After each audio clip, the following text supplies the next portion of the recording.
How are Okay, you? I'm a lot better now that I see you. Oh, me too. I'm a whole lot better now that I see you because I'm not in a panic. I'm like, oh, Jose gonna think I'm crazy. It's so good to see you, brother. It's You're so doing great to good see work. you. I gotta Well, say hello to everybody that's out there because they're tuning in and saying hello, coming to see well, you. I was just saying this on Twitter because so I immigrated in this country on August 3rd, 1993. Wow. A few weeks later, this thing called Living Single like dropped. And then I haven't sent you this before, Erica, but I have like a list of all the phrases and words I learned from your Wow. show. Because Wow. for immigrants, when people ask me how I learn English, I'm like television, movies. And then I remember seeing you and then going to Blockbuster. Remember Blockbuster? Do And then I? watching this film called The Long Walk Home. Yes, yes. I played Y- Whoopi Goldberg, played y- my mother. And if you look at yes. her, she had her braids, they were, because it was a period piece. Yeah, And yeah. but her braid style at that time is Max's style. So just so Oh, you that's know, true. that's where I got my looks from. So you saw a long walk home. Well, but then I remember, I think it was like, wait, is that the same woman on the show? So Yeah. for a lot of us immigrants, that is how we learn. Like we learn by watching television and movies, and that's, I mean, who's going to teach us how to speak English? Our parents and grandparents aren't. I think I I think we need to stop watching television because our own native born people cannot speak English. Well, So that's a whole other conversation. So I'm just really, really excited to be talking to you. So thank you for taking time. I know you're so busy with everything that's happening. oh, thank you, and thank you for all that you do your own work and Define American. You guys, I'm a huge fan. So, Oh, I I know. yeah, you're teaching me how and everyone how to be what it is to be American, and more importantly, what it is to be political. Well, I mean, look, like you're the original. I mean, when I'm seeing all of these celebrities and influencers and actors and actresses Mhm. becoming activists, I'm like, Yeah. you wrote the playbook on that. I was just talking to our friend Jamu Green. We have a mutual friend, Jamu Green. Shout out to Jamu, Oh, who Chamu, whose Chamu. birthday was on the very date that Define American was started 9 years ago. Jamu was one of the co-founders of Define American. Okay. So she and I were just talking, and she said that you were, out of all the surrogates for Hillary Clinton, you had the most hours. You spent the most time as a Yeah. Hillary Clinton surrogate. I did Yeah, not I'm know her that. most traveled surrogate. The most, so I mean, that's what I'm saying though. Like, I feel like there's so much activism and wokeness happening, but before there was wokeness, you were already woke. you You, know? you know, at the time, I was just doing something that I believed in, Hillary Clinton. I believed in strong women. I believe that strong women are often cast as wicked witches. I believe they're often seen as threats. And my mother was a strong woman, and she taught me. And I went to an all girls high school. I had no problem seeing some of the things that I thought were unfair, but I was actually very inspired by her, which might surprise some people. It doesn't surprise me. I think that everyone needs to find people that they're inspired by, and then they go in that door. But the truth is, politics is about you. It's Well, not about yes. her. It's not about, yeah. We try to Yep, make it yep, yep, personality yep. tests, and they're not. And she was a representation of many of the things that I hold dear. What she was talking about, women and children, Yep, and yep, yep. equality and equity and true inclusion. Those were buzzwords for me. When she was talking about how she might run her government and what would be different from the previous all these years that we've had, Yep, male presidents, I knew yep, that she yep. would be speaking for women who hadn't gotten a chance to be in that seat and talk about endometriosis, which she had experienced before. I have not, but she understood what it was to have that. I have not been a mother and had not had a childbirth, but she had a child. So there was a lot of things. Or, her father put her to her first degree, and then she put her own self through law school. And she went undercover down in the I, South. I I have to All say, that stuff. I was fascinated. I was like, yeah, by the I'm with way, that. The Hulu documentary series on Hillary Clinton is outstanding. If you have It's not seen amazing. it, check it out on Hulu. I have not talked to you about this, Erica, but I covered her in 2008. I was in Iowa in 2007 for that campaign, and there's a whole other book to be written about how the political media treated Hillary Clinton for both times she ran for president. But it's a Yeah. whole other conversation. We But need to figure that out for the future. And because yes, it's, by the way, I'm in Hollywood, and people ask me a lot of times about those characters from Max on. And the truth is that those are litmus tests for things that we see.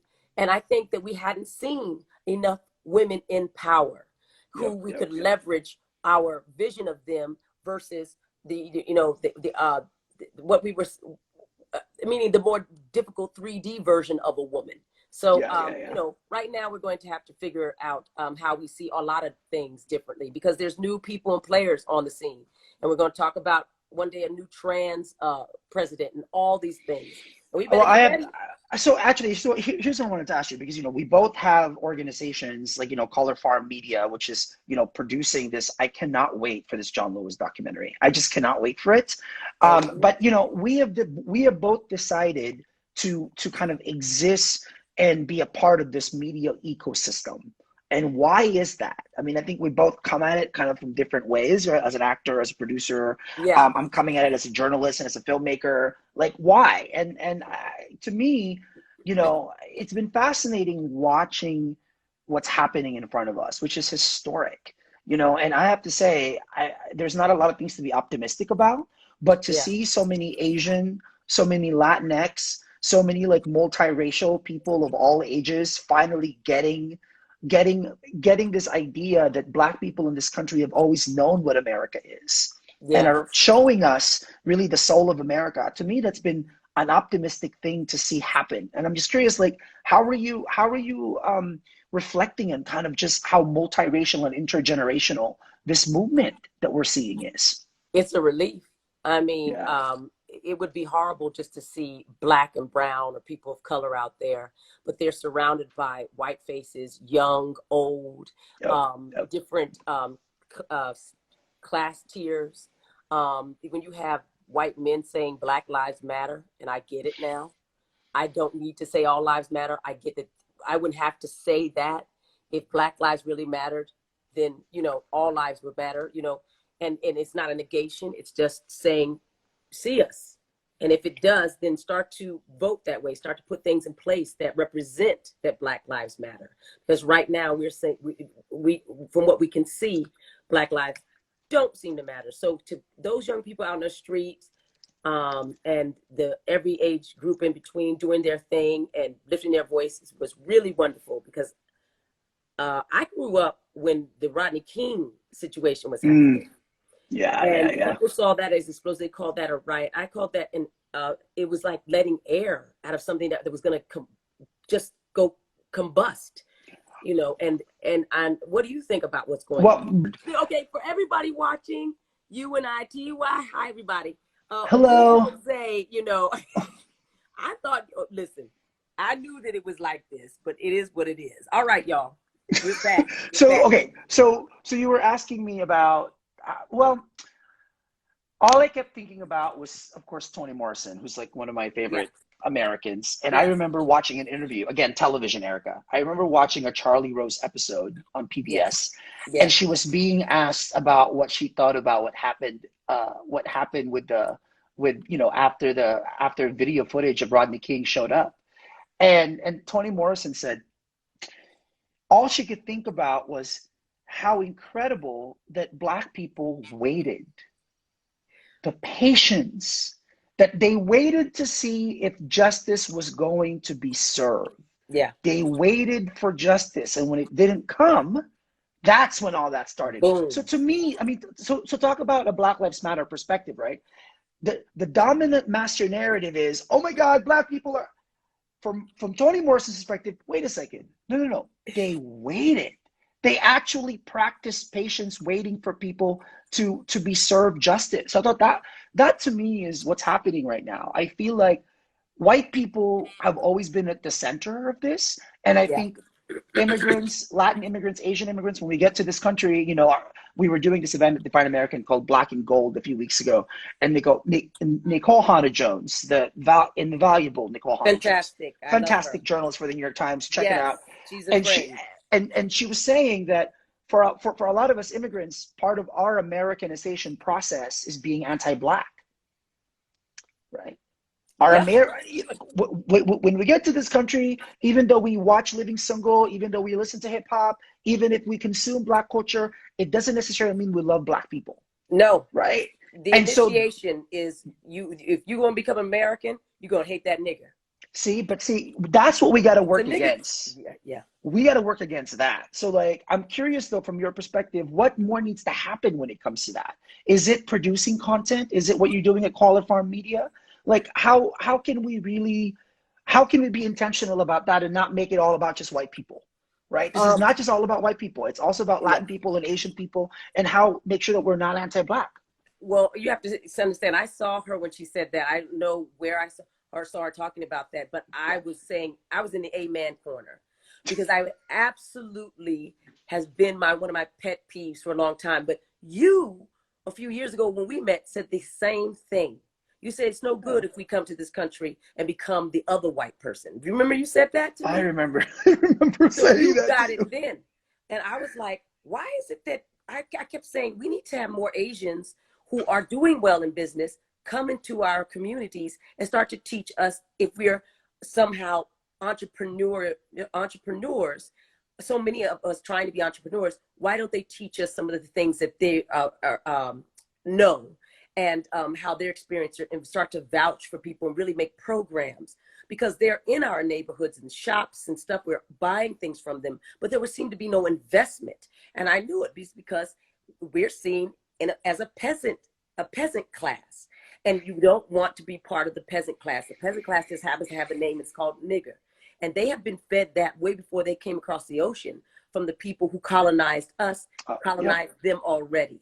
So in a way, I hold them accountable only because I said they should know, find out better. But I also know that they have been through the colonization mind meld. Oh, And absolutely. for Actually, yeah, okay, let me give you an example. So I was at home. I was I'm in I'm in Silicon Valley, right? I grew up in Mountain View. I live in Berkeley now. So I was home in Mountain View to visit my grandmother who lives with my aunt and the two kids, so my cousins. So my 13-year-old cousin, who's beautiful, after we watched Selma on Netflix, she wanted to, she was going to go to bed and she was getting ready to go to bed. And I started realizing that the lotion, that the moisturizer, like the soap that her mom gave her, my aunt, gave her a whitening cream soap. yeah, yeah, That my aunt, who grew up in the Philippines, who immigrated to this country, yeah, has been using this thing since she was a teenager. And she has now passed that along to my US born 13-year-old cousin who had yes, just seen a film of Martin Luther King and was yes. processing it, and then had to wash her face because she has been made to believe that. And all I kept thinking about was, this is why The Bluest Eye by Toni Morrison should be required reading by everybody in this country. Absolutely. Every immigrant who comes to this country should know that basis of like, why are we striving for that Right, and questioning it. And right. that to me is what's exciting, because I do think, Erika, that more people, more Latin people, more Asian people, more mixed race people are bringing up these conversations. And that's why I think this is a different moment. This is a different moment that we're in. So now let me ask you then, so like, what does this mean for Caller Farm Media? So why did you start it? Well, somebody named Candid Yams has said something really. She says all across the globe, people have been colonized, and they have. And Yeah. that's the big reason why Color Farm needs to exist, is because representation matters. If you Yeah. don't see yourself in position of power and you are in the peasant class and or a field nigger, why would you want to be one?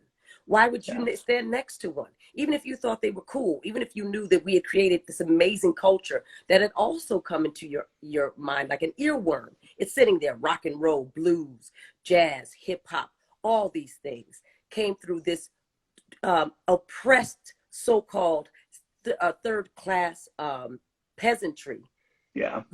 With all of that, with all the things that we could offer, our athleticism, our genius, our inventiveness, we still don't want to stand next to you. We want to stand next to the people who have oppressed you, who have used that as their stepping stone to gain a whole nation. And Color Farm says no. If you start to tell the real stories, the stories of America, is the Yep. story of the world, because the immigrant story that comes over and ends up taking over the native land, that Yep. has been Yep. repeated all over the world so people can understand oppression. You're from the Philippines. You understand oppression. You understand how governments, malign people and put them in Yep. boxes. So that's why, in a way, You can look at African American culture as your culture. I can look at your culture and say, oh no, that's my people, that's my tribe. But if we start to align ourselves up with the class structure hierarchy, Yeah. then we vote against our own interest. We can sit there and watch a grown man, a so-called police officer of the law, kneel on a man in broad daylight and murder him. And he, because of all the stuff he's been fed, Yeah. Yeah. knew somehow, oh, nothing gonna happen to me. And for the most part, that's usually it. We have watched it over and over again. So Color Farm Media wants to stop that. And also we want to fund, we call ourselves Motown of Film, Television, and Tech. We're trying to Ooh, find, I love that.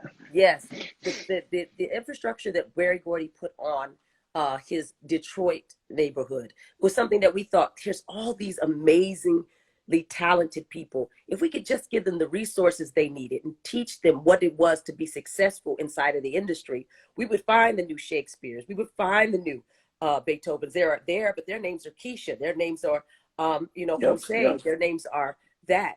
We need to start to invest in our future. They are divesting it, and we need to invest in it. And if they won't, we will. And for us, so at Define American, you know, when we started it 9 years ago with Jamu and a couple of other friends, the whole goal is how do we use stories to really change this narrative of immigration in this country? Because when you say immigrant, people have a certain idea that you're talking about the wall, the border, Mexico. I'm Filipino, by the way. If you're watching, if you see an Asian person with a Latin name, it means they're Filipino. It's called Spanish colonialism, right? There you go. So, right. And so like this issue, like, you know, in this country, the black immigrant population has actually, wait, 4 times increase since 1981. There are about 4 million black immigrants in this country today. There are about 4 million Filipinos in this country today. Wow. Right. And so like, for us at Define American, from the very beginning, we wanted to really change how people see this issue and then have an honest conversation about America, which means you can't talk about about being America as a country of immigrants without realizing how different the Black American experience is. Black people are not immigrants, right? Most Black people in this country came here with, you know, against their will, kidnapped and enslaved, that. And Native Americans, right? Yes. So when we say Define American, how do we actually say all American? And the biggest part of our work actually has been what you're talking about is media. So we've consulted on like 40 television shows and 20 movies, Yes. right? So like, Yes. you know, I love the work that we've done on Superstore, Roswell, Party of Five, Grey's Anatomy. So I actually was in a writer's room, I think it was Blind Spot or another show. And I said, does that character need to be an undocumented Latina? Can you make them an undocumented Caribbean? Right. Can they be Asian? Can they be? So how do we change? As you know, media is at the heart of how we see each other. And I would argue that the way it's set up right now, we're not seeing each other. We're not seeing kind of who we really are and how these bridges and connections have to be made. Right. And that's what I'm interested in. I'm interested in how do we create more bridges with each other, which I have to say it gets me to good trouble. I am so looking forward to this documentary. So how did this happen? Like, well, I was campaigning in 2016 as we started, for the Clinton campaign, but I had been campaigning with her before. But you meet other people on the road. That's why I want to encourage people to go out and join campaigns. Also, because you meet new people and they'll help you with your career. It's a great way to build a network. So I didn't know that at the time. I was just doing my thing, but I got to meet everybody, including people like Maya Angelou through 2008 and Stephanie Tubbs Jones, who actually passed away, Sheila Jackson Lee, all these interesting people, and John Lewis. So I was in Georgia campaigning with Ayanna Pressley, Stacey Abrams, and John Lewis. All of us were going around, and we got a lesson in how to be young, gifted, Black in the South and political. It was a master class from John Lewis. And so from there, people may not have known at the time that I was a producer, but this young woman who worked within John Lewis's office did. And she called me because somebody was trying to do a documentary. She said, oh, maybe you can help her out. And I had not done one yet. Who was that? Was that Brenda Jones? No. That was Rachel O'Neal. Got it. Rachel O'Neal. And if it weren't for her, we wouldn't have done this documentary in this way. She has been absolutely key. I just saw the trailer. I think I saw it like 9 times the other day because I just kept replaying it. I am just so, it's one of those things where there aren't a lot, I mean, we talk about legends a lot, we talk about icons, Yes. but to me, John Lewis is like at a whole other level. I mean, I don't know if I said this to you. So I met him at an event in DC. And then when I got arrested, I ended up getting detained in Texas, right? Oh, And it was only like 8 hours. So it wasn't that okay. bad. And Okay. then they released me. I don't know why they released me. And then one of the very first people to call was John Lewis because I guess he saw something on CNN or something. Yes. And his first thing that he said, it looks like you got yourself in some good necessary trouble. That's right. He stays on message. He stays. So then we had lunch. I went to DC. We had lunch, and it was one of those things where I kept thinking to myself, "Here's John Lewis. Whenever there's an immigration rally in DC, he's always shows up. And Yeah. you know what he says? He says, Yeah. "We may have come to this country in different ships, but we're now in the same boat." We're now in the same boat, baby. Right? So he says Yeah. this, and then I kept thinking to myself, "Here's John Lewis, always showing up, always there for immigrant Always. communities in Atlanta, in Georgia, and yet." Where are immigrant communities for John Lewis?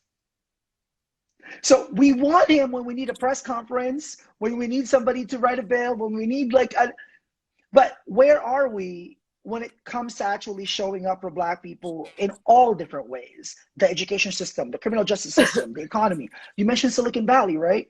So at Define American, we're really intentional about this. There are 45 million immigrants in this country today. 45 Okay. million immigrants, 11 million, like me, undocumented. Oh, well. We would not be here if not for the 1964 Civil Rights Act. The 1964 Civil Rights Act that Black people fought for led to the 1965 Immigration and Nationality Act. So Silicon Valley, with all of these immigrant engineers and entrepreneurs and CEOs, were built on the back of what Black people fought for. Yes. So then what do we owe? Like and really the debt that is owed. Ooh, Nicole that's Hannah real. The debt. Nicole Hannah Jones has a piece in the New York Times this weekend all about what is owed, like what's Yes. next. It's And she makes the reparation. art that. So how can we get immigrants who just got to this country 10, 20, 30, 40 years ago saying we as immigrants who just got to this country, we are for reparations for Black people who have been here for centuries, right? Yeah. That's powerful. And I think It we is need to work powerful. on that. Well, it's talk about necessary good trouble. The young Asian people coming out now, and I mean the students and whatnot, the millennials, they need to go and explain it to their parents. They need to go in those waters and explain it to their community. They can speak to their tribe. Their tribe is bigger than their past experience. And they need to see themselves in the struggle of America as being free from oppression anywhere. Anywhere. Is freedom for you everywhere. So and I'm glad you mentioned that. Up. They need to well, step we actually created at Define American. If you guys are watching, check it out. DefineAmerican.com/conversation. Yeah. It's specifically a guide for immigrant families to talk to their relatives about anti-Blackness. Oh, nice. It's a specific guide that walks you step by step.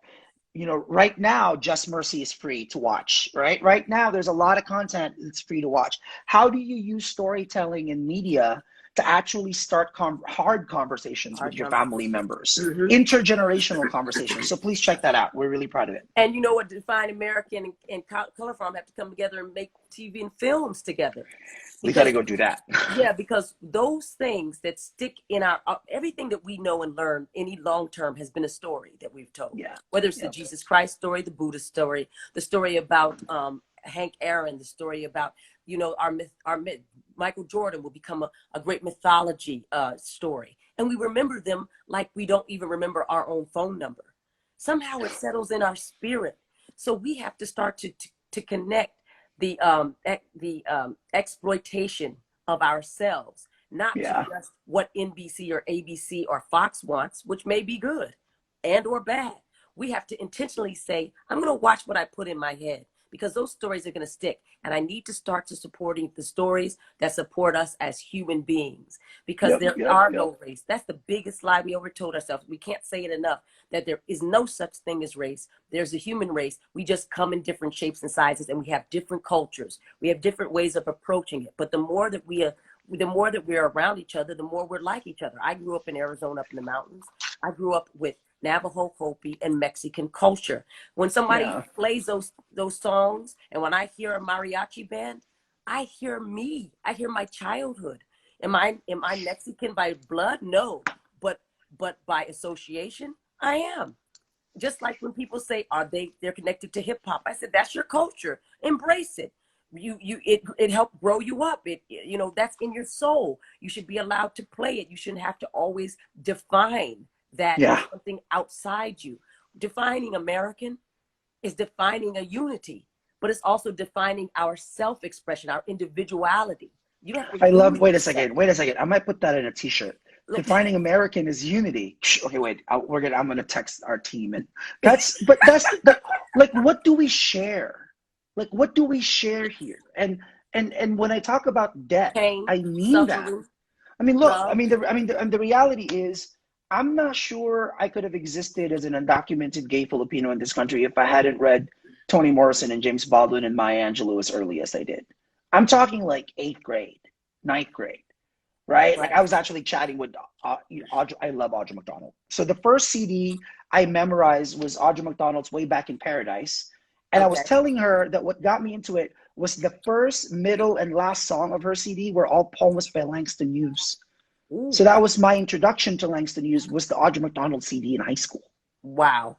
Right? Wow. So, but then I kept thinking to myself, wait, like, how many people, white people, Asian people, Latin people, do we know who Langston Hughes is? Like, do we know, like, do we know what James Baldwin really represents? Right, we're talking about one of the most brilliant American minds this country has ever. By the way, if you haven't seen I'm Not Your Negro, it's on Amazon. Check it out. It's amazing. It's amazing. Check it out. So apparently we have to take questions. So okay. And there have been a lot of great questions. I've been laughing at people. Oh, have you been? Okay, I used to love you, Erika, but you got married. I'm like, okay. That's how people have been writing. G. Joe. Well, they've been very funny. So I got to give Okay, question. Your comedic time and physicality. Well, this is true. This is true. It is a master class. I gotta say though, when you showed up on Get Out, I was like, go! Who knew? Who knew? I was in a theater in Chicago, and I screamed out loud. I screamed out loud because I was afraid. I didn't know it was going to be a horror movie like that. I thought it was going to be more tongue in cheek. You didn't. Wait a second. What do you mean you didn't know? Well, look at my scene. That scene that's true. is kind of zany. Yeah, that's true. So but it turned out to be an amazing. No, okay. To that point, amazing. To that point, if we stopped Jordan Peele at his skin color, as opposed to the possibility of what he could create, we wouldn't have gotten Get Out. He did that social Hitchcockian thing, his Jordan Peele way, because the whole time the audience was afraid for him. The horror was that these white people were going to harm him. And we all sat there scared because we thought we knew what was going to happen. Now, ask yourself, how much trauma have we had to experience to be afraid for that black man in that setting? That was the horror. That was the horror. It wasn't the ghost. It was the real live white people around him. That's some deep stuff. Well, wait a second. So now for levity, I love this question. Who is your favorite actor to kiss? That's literally a question here. I love, for some reason, Sagittarius and I'm a Scorpio, line up real nice. So Benjamin Bratt was tasty. And so was... Wait a second. Benjamin Bratt? Yeah, I did. Like from Miss Congeniality? I did a show. I did a movie called La Mission with him. Peter Bratt, his brother, directed. So I've been, I've been with, and also Scott Cohen. I did a series with him called Street Time, and he was fantastic. And I loved kissing TC, but I was like kissing my brother. That was kind of weird. Okay, I love this. Somebody just said you are 50 and still look sexy. Well, black don't crack, Asian don't reason. Oh, Asian don't reason. Somebody asked, by the way, here, how can we get Baldwin in the curriculum? I've been thinking a lot about this. How do you get James Baldwin as required reading in the curriculum? I'm going to work on that. There are a Work few on that. people like Ibram Kendi, the great historian, writer Ibram Kendi. Hopefully, we'll get a high school named after him. I just Mm-hmm. think now is the time to really reimagine, like what institutions, icons, Yes. monuments, curriculum. Now is the time to do all of that. Jose, You they're know? tearing down those statues. Place Baldwin up. Place Maya up. Place Harriet Tubman up. Place them up. But let's find out. You know what the problem is? We can mention them and we know them, but we need to, as African Americans, learn about all our culture. You speak about Filipinos and Yeah, there's yeah, Thai people and Chinese. We need to know who those people are to raise them up, because there's plenty of people who have helped inside of the civil rights era. When they were leaning over Bobby Kennedy, or yep, was it yep, Bobby yep. Kennedy? The person who was holding his head was an Asian woman or something. I forget which assassination. Oh, it was Malcolm X. Yeah, Malcolm X. it was Malcolm X. We There's a great question here, by the need to way. lift them up. What do you think, Erika, is the most toxic narrative for Black people that Hollywood regularly promotes? That we are not, we do not make money. Our narratives do not make money. So that means that we're not valuable. They'll tell you, oh, we'd make it, but it doesn't travel overseas. Oh, we'd make it, but it would only speak to Black people. Would it really speak to white? They don't talk to white creators like that. They don't say, but will it appeal to Black people? They never Yeah, say that. I have had that said to me recently, but would white people listen to it? I'm like, I'm sorry. They've listened to everything that we created thus far. In fact, the stuff that you keep playing and riffing on, rock and roll, everything, that's what we created. We're the aliens that got, taken across the ocean to rock your world and make your planets twirl. Get it together, and our lives do translate. But if they can keep a hold on that, Jose, they can yeah. kill people in the streets. And so that's what they say. They're not valuable, that we won't be successful. But look at Black Panther. Look at all Yep, these yep, things. yep, So there you yep, go. yep. Well, I mean, I think it was interesting. Ava DuVernay a couple of Return weeks on ago, investment, yes. yeah, she shared like all of the who makes all the decisions in Hollywood, like a picture of all the executives, and I knew that it was bad, but it was pretty jarring just to see just how bad we're talking about here. Yeah, it Um, probably looked like the country club of Mar-a-Lago. I'm sure it did. um, and people, by the way, here are making really good recommendations of speeches to watch, like the James Baldwin speech at Cambridge University is on YouTube. Check it Yes, out. Martin Luther, I yes. don't know how much I listened to the Malcolm X Baldwin conversation on YouTube. I mean, it is just like there's a conversation between the two of them Awesome. that is just It's mind awesome. blowing. Mind It's blowing. Yeah. awesome. Yeah, So any everything I can, I try to listen to. And people love the Buckley debate with oh yeah, Baldwin. yeah, that's at But I Cambridge. keep Yep. going back to it because he's just so good. And he's so surprised when everybody stands up, but he's really not, because he's a Leo. So he's like, oh, Oh, are you you a saw that Leo, thing? Jose? Like he could. No, I'm an Aquarius. Oh, okay. I like Aquarius very much. But yeah, I remember that he wouldn't stand up. He gave the speech and he sat down. Everybody's like, where? He's like, So what's going on? Me? He so I just slayed think him. I I just really think this reimagining of America in many ways rests on artists and storytellers. Yeah. I think it is the time for storytellers and for artists to reimagine kind of how we build this together and how do we do it without any one particular group at the center, but Yeah. with us striving for what you just call it unity. I don't hear that word a lot, by the way, Erika. I feel like Well, because they use it in politics, talking about red and blue states. But unity, yeah. true unity, is we align with our interest. If we align with our interest, we would never look at color. Can you say that again? If we If we align more align with with our our interest, interests. we would never look at color. You vote your interest. If you want clean Yeah. water, you vote for that. If you want people not to be able to run anybody down in the streets without having to say who they are, we would vote together more. But they pit us against each other, talking about, oh, that's unity, blue and red, my butt. I mean, are you kidding? Yeah. I want what you want. So let's vote for it together and get it going.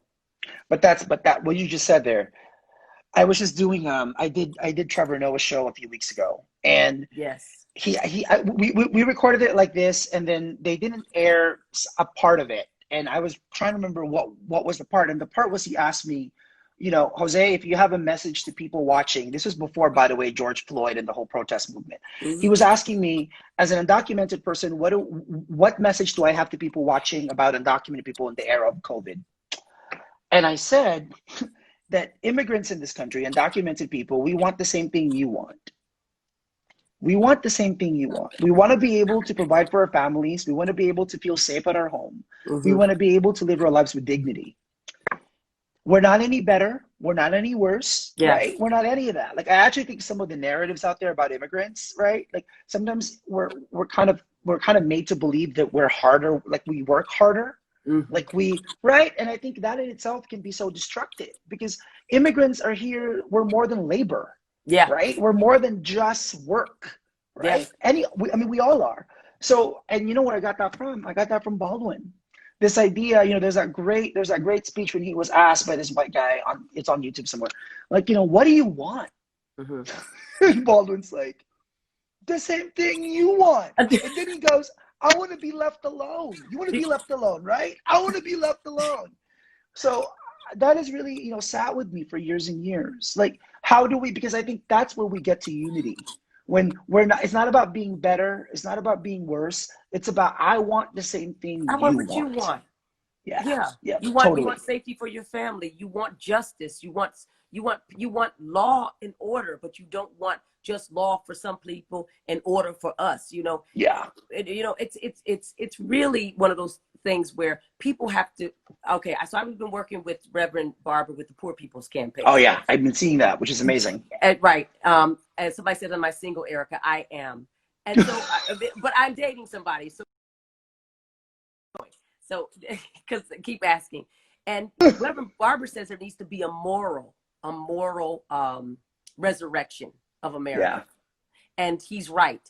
We have to stop looking at this like either or and you and us and all that. The people have to look at what's decent. And this is my new thing, good for goodness sake. Not because you're going to get something out of it. Be good for goodness sake. Vote good for goodness sake. I don't need to know anything about the lives of the gay community in order to vote for the best version of their life that they can have. That could only do me good. I don't need to know much about you, and you don't need to know much about me for me to say Erika should have the right to walk down the street in safety and peace. So I'm going to vote for those streets to be safe and not police her in a certain way. And I'm going to vote so make sure that Jose has the ability to do whatever he'd like, to get whatever loan without any sort of extra interest. Well, I haven't brought up, I was going to text you about this personally, but here we are. So I'm just going to ask you. So I've been in this country 27 years this August, but since I'm undocumented, I can't vote, right? I pay taxes because undocumented immigrants pay taxes. So I paid so much taxes, I should be a Republican. That's like my little line. And I'm getting worried about November. And so, Erika, I'm going to reach out to you about what is the best way for me to get in front of people to say, look, I've been here 27 years. I cannot vote because I'm here undocumented. Can you please vote? Can you please make sure that you do not take your privilege and your right for granted, right? That there are people like us who don't have that privilege. So please, you cannot afford to sit this out. And so this is not Define American is not a voting registration organization, but I personally, I got to go do this. And so I would love your guidance as to, I haven't reached out to Stacey Abrams yet, but I was about to do that. Like, who are the right people? Who are the right VP? Yes. She's amazing. She's amazing. But like, I just think like this to me is part of the debt, right? Like, as someone who's been mentored by a lot of especially Black women in my life, a lot of the Black female journalists mentored me. Like, I think I owe them that debt, right? And like making sure that when we talk about intersectionality, it's a real thing. It's not like just something we tweet. And Jose, or like, you are paying that debt by being excellent, by lifting these. No, that's real, brother. You have given, like, the people that you admire, like John Lewis, like Baldwin. You've given your life over to this. You could have easily gone off, said, you know what, I'm gonna wait, let them figure this out, and then I'm gonna do my thing. So when I vote, I'll be voting for Jose. That's what I'm going to do. I'm gonna vote for you. Because you will, it matters, my love, because you are working for all of us, so we can vote for you. I will vote for those children on the border in those cages who haven't seen their parents in years. You telling me you lose somebody's fucking kid like that? Yeah. Well, okay. Well, just to bring this It's to kind of, wrong. It's to wrong. bring this all No, together. but it's wrong. So that's what I'm gonna do. I'm gonna hashtag vote for Jose. Oh, no, but no, well, that's real. I'm gonna contact you though because I want to they don't figure know out what Jose I'm voting for. Yeah. It needs to be amorphous. I know the Jose I'm talking about, but that Jose also looks like Hakeem. That Jose also looks like Teresa, Keisha, the children that are missing, the girls that disappearing. Vote for them. Vote for the injustice that we see every day. Vote for George Floyd. That's hashtag vote for them. They took away their vote. They took away their lives, and they're trying to steal whatever happiness that we can have. And you're fighting for us all. So I'm voting for Jose. Start that hashtag. Oh, I look, have to say, somebody, we are voting for every human being. You're right, but that's part of it. I just somebody made a comment. Somebody made a comment here about vote for them. I like that. Okay, go ahead. This is crazy. So even though I'm here illegally, somehow the school district that I attended as a kid decided to name an elementary school after me, which is crazy. I'm so jealous. I love it. Well, but Erika, can I tell you something though? You know, all I thought about while it was happening was, why isn't there an elementary school named after Maya Angelou in San Francisco, right? Where she worked Maya Angelou was one of the first Renaissance women. She did everything, including a conductor for the train on Powell Street, right? She was the first black woman conductor. And all I think about was like, okay, so if I am here as a debt to all of these people, I'm sitting here right now, and where's my Maya Angelou book of poems? Right here, oh, right? Beautiful. But as a kid being introduced to this, knowing that freedom was here. Ooh, right? Ooh, you ain't lying. Right? Freedom is here. But she taught me that, Yes, Toni Morrison taught me that. Yeah. So that's why I think this debt is real for me. But I do think that we, as a human race, as Americans striving for unity, I think we owe this to each other, right? And I'm just really glad to be in this journey with you. I'm looking forward to doing more with you in Color Farm Media. Me too. Yes, and so we're gonna post this video on Define Americans YouTube channel. Please check that out. And Erika, we will continue this. Thank you. And please, everybody, go see John Lewis. Good Trouble. July 3rd. Go check it out, because the first July 4th weekend thing to do. The best July 4th weekend to do is to watch that thing. Absolutely, absolutely. And I thank you for always, holding me up. And somebody said it's hashtag vote for them. I love it. I love that. Put it out there, y'all. Thanks for helping us come up with it. All right. I'll see you soon. All right. Bye. Take care, doll. Bye.